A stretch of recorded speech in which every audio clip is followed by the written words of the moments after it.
Les médias nous relatent qu'un prêtre retraité d'Ajaccio, l'abbé Mouroni, âgé de 81 ans, et qui avait exercé son ministère dans la paroisse de Saint-Roch au centre-ville, s'est noyé accidentellement le 16 décembre dernier, en 2014. C'est arrivé dans le port de Plaisance. L'enquête est en cours, mais la station radio RCFM relate au passage qu'il était malvoyant.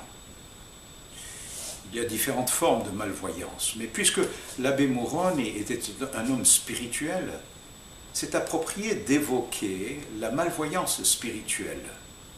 Elle est aussi appelée l'aveuglement spirituel. Qui est responsable de l'aveuglement spirituel? Eh bien, saint Paul, dans la Bible, répond en parlant des incrédules, il dit « Le Dieu de ce siècle a aveuglé leur intelligence afin qu'ils ne voient pas briller la splendeur de l'Évangile. » Le Dieu de ce siècle, qui est-il? Il est également appelé le prince de ce monde. Il n'est autre que Satan, le diable lui-même. Je vous dirai quelle est la solution ou le remède si vous voulez, mais tout d'abord, quels sont les symptômes de cette malvoyance spirituelle?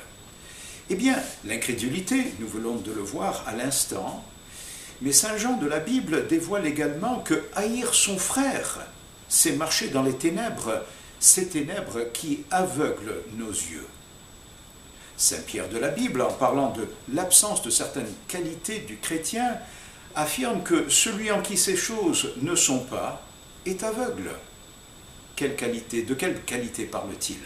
Eh bien, de la foi, la vertu, la maîtrise de soi, la patience, la piété, l'amitié fraternelle, l'amour. C'est donc nos croyances et notre conduite qui sont indicatives d'une malvoyance spirituelle. La bonne nouvelle, c'est qu'il y a un remède. Quel est-il? Jésus-Christ lui-même affirme qu'il est venu pour nous ouvrir les yeux. C'est saint Jean qui nous le dit et qui relève la citation du Christ. Je la lis. « Je suis venu dans le monde pour que ceux qui ne voient point voient. » Ne pas voir comporte des risques.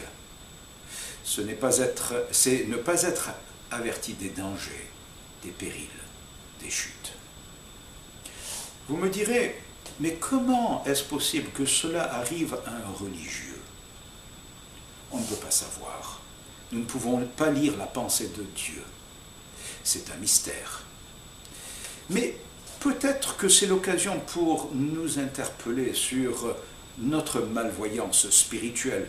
Peut-être que nous avons besoin de nous poser la question, notre religion se limite-t-elle à des rituels? Ou sommes-nous plutôt passionnés par ce que Jésus-Christ affirme être les deux plus grands commandements? Tu aimeras le Seigneur ton Dieu de tout ton cœur et ton prochain comme toi-même.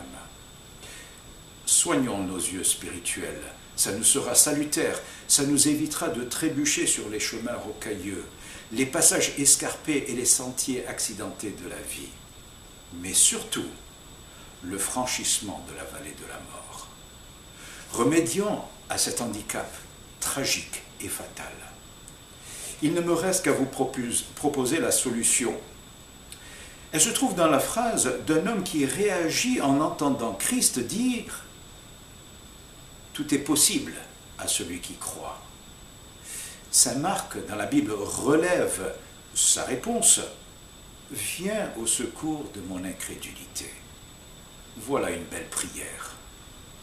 Lisez les paroles de Jésus-Christ, les évangiles de la Bible. Il affirme concernant ces paroles qu'elles sont vivifiantes. Il promet un peu plus loin, cherchez et vous trouverez. Il va certainement vous aider. Cherchez.